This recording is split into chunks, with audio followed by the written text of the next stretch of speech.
Friends, welcome to daily serial update. இன்றைக்கி மகாநதி சீரியலில் வந்து பிரமாதமாக போகுது. நீங்கள் உங்களுக்கு பிடிச்ச மாதிரி விஜய் காவலியோட லவ் ஸ்டோரி தான் பார்ப்பீங்க. அவங்க ரெண்டு பேரும் பைக்கில் எல்லாம் ரொமான்ஸ் பண்ணி போவாங்க. அந்த சீன் பார்க்கவே சூப்பராக இருக்கும். இன்றைக்கி மறக்காமல் பார்த்துருங்க. இன்றைக்கி ஃபுல்லாக அந்த சீன் தான். குமரனுக்கு ஹெல்ப் பண்ணுவாங்க விஜயும் நிவினும். செம்ம சகல நட்பாக இருக்குது. யார் யாருக்கெல்லாம் பிடிச்சிருக்குன்னா கமெண்ட்டில் சொல்லுங்கள். இவங்களோட நட்பு இவங்க நட்பு மாதிரி இதே மாதிரி நிறைய தொடரும். குமரன் வந்து தான் ஒய்ஃப் கங்காக்காக ப்ளவுஸ் தைக்க போயிடுவான். கங்கா ஆசைப்பட்ட மாதிரி எல்லாம் செய்யணும்னு நினச்சி குமரன் தான் நைட்டு ஃபுல்லாக உழைச்சி வளகாப்பு நடத்த ஆரம்பிச்சிடுவா. இதுதான் ஃப்ரெண்ட்ஸ் இந்த வாரத்தோட முடிவு.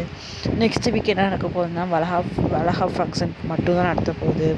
அதில் நிறைய பிரச்சனை வரும். இதை மட்டும் நீங்கள் பார்க்க மறந்துடாதீங்க. நெக்ஸ்ட் வீக்கு விஜய் வந்து ரொம்ப பேசிடுவா கங்கா. இதுதான் ஃப்ரெண்ட்ஸ் நெக்ஸ்ட் வீக் நடக்க போகுது. நெக்ஸ்ட் வீக் நடக்கிறதே சொல்லிவிட்டு உங்களுக்கு பிடிச்சிருந்தா லைக் பண்ணுங்கள், சப்ஸ்கிரைப் பண்ணுங்கள், மறக்காமல் பெல் ஐக்கானை கிளிக் பண்ணிக்கோங்க. இதுதான் நெக்ஸ்ட் வீக்கோட ப்ரோமோ அப்டேட் வர மாதிரி நான் சொல்லிட்டு இதுதான் ஃப்ரெண்ட்ஸ் நடக்க போகுது. பாய்.